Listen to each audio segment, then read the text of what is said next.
Have you ever wondered why two people can look at the same event and see completely different things? Why for one it's an opportunity and for another a disaster? Why some give up while others turn pain into power? The answer lies not in the world itself, but in how we mentally interpret reality. It lies in the internal architecture of our minds, in our mental models. Mental models are like maps of thought, templates through which we perceive, process, and explain everything that happens around us. They're like lenses. They distort, enhance, and shift focus. It's these models that shape how we act. They define how we respond to adversity. They determine how we make decisions, and in doing so, they run our lives. No one lives in the real world. We all live in our interpretation of it. You don't see the event itself. You see the meaning you attach to it. Mental models are filters, and most of them operate without us even knowing.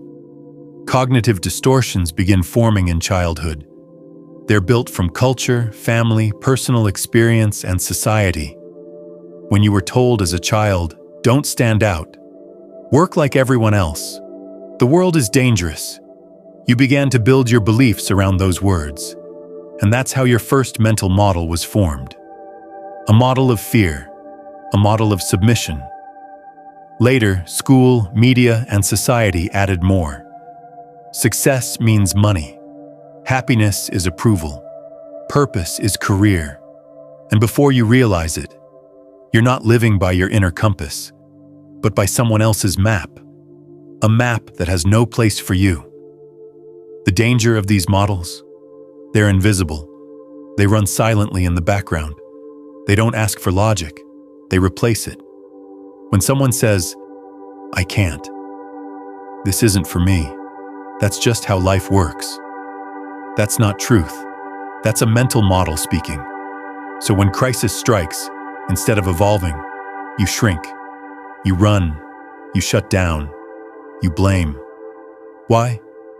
Because your victim model takes control. You don't steer your life. It steers you. Most people don't realize how they make choices. They act on instinct, moods, impulses. And so, life becomes a lottery. But if you build your life on conscious mental models, you move from reacting to strategizing. Some don't just use mental frameworks.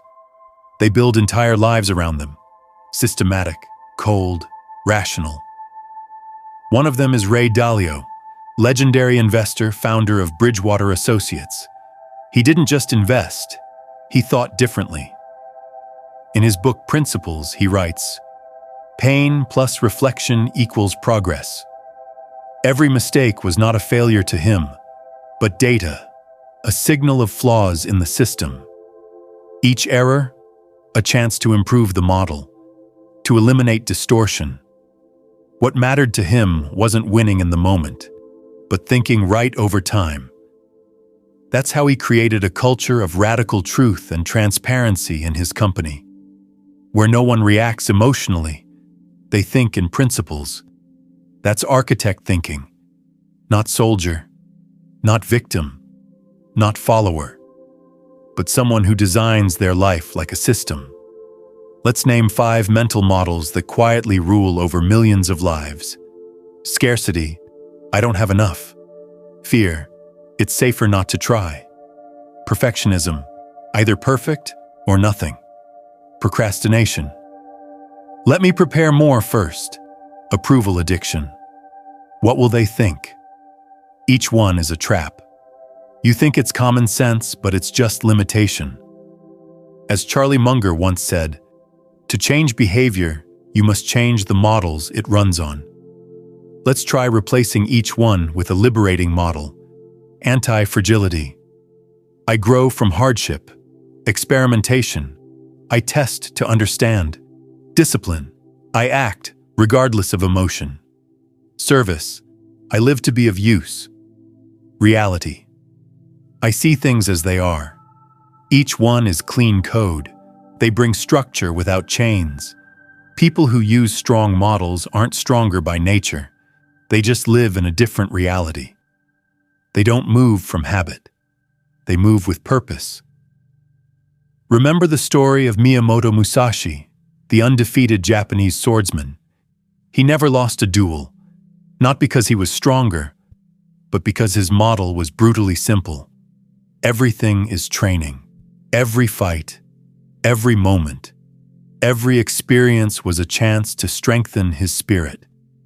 He didn't divide life into important and not important. To him, everything mattered. And when you think like that, you stop complaining. You stop waiting. You start living like a master. Where to begin? Step 1 is awareness. You can't change what you don't notice.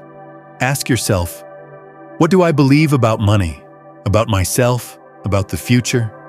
Your answers are your operating systems. Step 2, expose the model. When you hear yourself say, I can't do this, ask, who's speaking right now? Is it truth or just a script? Most of the time, it's just an old voice, not yours. Step 3, replace the model. Every time the old one shows up, counter it with a new one. Instead of I'm scared, say I learn through fear.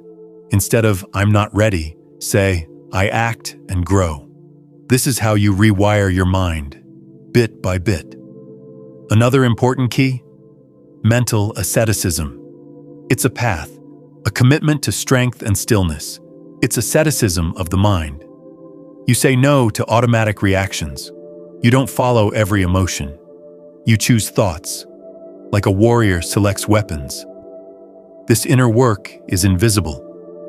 No one applauds you for rejecting fear, but that's real growth. That's the road to inner freedom. Mental models aren't just theory. They're how you shape your reality. Change the way you think, and perception shifts. Shift perception, and your actions follow. And that means the world around you changes too. You don't have to be a prisoner of outdated codes. You can become the author of your own design. First you notice, then you change, then you build. It's like switching the lens. Suddenly the world becomes clearer, your choices sharper, your life, finally, your own. Now imagine, what would your life look like if you stopped running old programs and started living intentionally? Mental models are tools. Old, rusty ones break you. New, sharp ones unlock you. So ask yourself, what tools are you using every day? And remember the truth. The world won't change for you, but you can change the way you read it.